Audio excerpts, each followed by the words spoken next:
அண்ணா ஜென்ரலாக நம்ம நாகத்தை வழிபட்டா நமக்கு என்ன நன்மைன்னா மற்ற நம்ம சாஸ்திரங்கள் எல்லாமே என்ன சொல்லுதுன்னா, நம்ம முன்னோர்கள் எல்லாமே நாக வடிவத்தில் ஒரு காலத்தில் இருந்தவங்க தான் தான் சொல்லுதுண்ணா. ஓஹோ.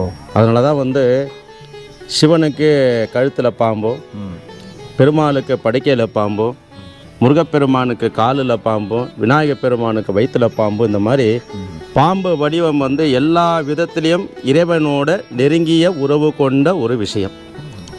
இது சுவாமிக்கு மிக நெருக்கத்தில் இருக்கக்கூடிய உறவுன்னு கூட நம்ம சொல்லலாம். அதனால தான் பாம்புக்கு ரொம்ப முக்கியத்துவம் கொடுப்பாங்க.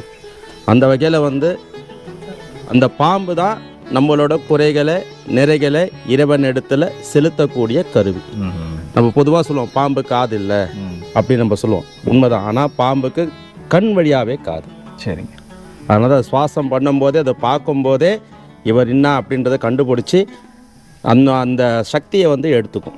நம்ம கிட்ட இருக்கிற நம்ம சொல்லக்கூடிய அந்த வார்த்தையோட சக்தியை எடுத்து அது இறைவன் இடத்துல சொல்லும். அதனால தான் நீங்கள் பார்த்தீங்கன்னா சிவன் கோயிலில் பார்த்தீங்கன்னா நந்தி காதில் தன்னோட குறைகளை சொல்லுவாங்க. அந்த மாதிரி நந்தி காதில் போய் சொல்லக்கூடிய விஷயத்தை நாகத்தை நேரில் பார்த்து நம்ம சொன்னாலே அது இறைவன் இடத்துல நேரடியாக சென்று நம்மளோட குறைகளை நிறைகளை நிவர்த்தி செய்வதற்கு ஒரு வழிகாட்டியாக இருக்கக்கூடியதான் இந்த பாம்பு. அதனால தான் எல்லா வகையிலுமே பாம்பை ரொம்ப சிறப்பாக தெய்வீகமாக நம்ம கும்பிடுவதற்கு காரணமே நம்மளோட குறைகளை நிறைகளை இறைவனிடத்தில் செலுத்தி நம்மளுக்கு உண்டான ஒரு வாழ்க்கையை, நம்மளுக்கு உண்டான ஒரு தகுதியை நம்மளுக்கு பெற்றுத்தரது இந்த நாகம்தான். இந்த திருக்கோயிலை பற்றிய முழு விவரங்களை தெரிந்து கொள்ள எங்களுடைய கோ டெம்பிள் யூடியூப் சேனலில் பாருங்கள்.